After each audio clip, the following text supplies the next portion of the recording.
All right, welcome back to Building Dad Bod 2.0. Today, the goal was just to annihilate the posterior chain. Throwing in a few exercises that I've wanted to try but haven't got around to yet. But we're starting with leg press.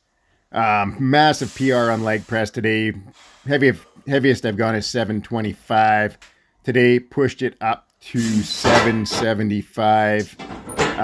4 sets of 3. Just super happy with, because when I did 725, I only hit sets of 2, which at the time I was ticked off about because I felt like I left 1 rep in the tank. So didn't want to make that mistake again today. Wanted to push myself. So leg press overall, obviously, is just a great strength builder. I've said it before, but my squat absolutely blew up as my leg press has gotten stronger. I've only had the leg press for probably about 6-7 months now. And my squat has jumped 60 pounds in that time.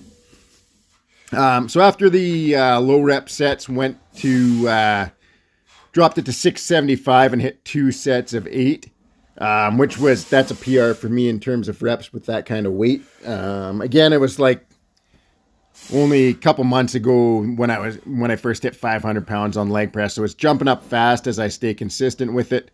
I'm hoping that on a day when my deadlifts are fresh, we'll see some good results on the deadlifts too from pushing the leg press up.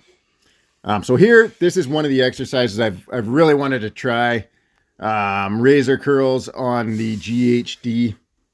I'm hoping doing these will help me to get better extension on my Nordic curls. I wasn't sure sort of what to expect in terms of difficulty compared to a Nordic curl, but I can tell you they are insanely hard on the hamstrings and the tendon insertion point at the back of the knees, the exact same way a Nordic curl is. But I was able to get better extension on these. With the GHD, your knees are kind of wedged into it, so it makes it a little bit easier than a Nordic curl.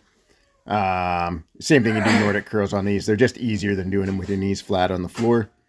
Followed that up with some reverse hypers. So for me with the reverse hypers, I'm trying to keep all the tension in my glutes. So I drive up as hard as I can. I try to decelerate the weight on the way down. I don't let my legs swing under. I get down to the point where I stop, and then I just try to explode up with my glutes again. So to me, as someone who had major nerve damage leading up to spinal fusion, I couldn't hip hinge at all without a major nerve episode being shut down for weeks and excruciating pain. I really appreciate the ability to be able to build strong glutes now. One thing that you will find if your glutes are weak, I guarantee you'll have lower back problems. Strengthen your glutes and a lot of those issues will disappear. Obviously, if it's like major disc issues, it's not going to heal the discs, but it will take a ton of stress off your lower back. And then now, it's been a few years since having my lumbar spine fused, and the stronger my glutes get, the stronger my deadlift gets, the stronger my squat gets, the more explosive my jumping is, the faster I can run. You can't go wrong building strong glutes, powerful hips. If you're neglecting these areas, you're doing yourself a massive disservice. All right, so next up is another exercise. I've tried this once before, but trying it again on the reverse hyper. Donkey kicks. Again, really good for the glutes and hips. Goal there is to try to decelerate the weight as it comes towards you and then drive as hard as you can away from yourself. Wonderful exercise. Lit up my glutes. Got a massive pump doing those. And then this is something, so that exercise I got from Nomo the UFO, as well as the razor curls.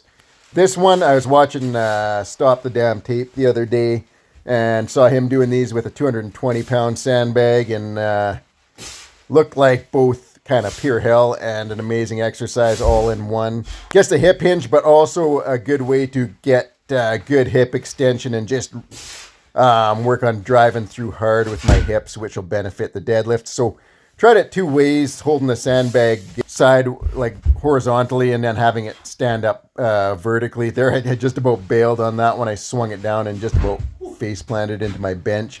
So I had to reset. I'm not sure yet which way, the horizontal with the bag sideways. It's easier to hinge because the bag isn't as long. This way, once I got a good grip on it, it was kind of easier to keep the bag up, kind of keep it from sliding down. It's a work in progress, but I really enjoyed this exercise. If you've never trained with a sandbag, it is tough. Check out Stop the Damn Tape on YouTube. His training's fun to watch. He's insanely explosive. So for me, it was a fun workout. Something a little different, but got a great posterior chain workout in. Thanks for watching. Have a great night.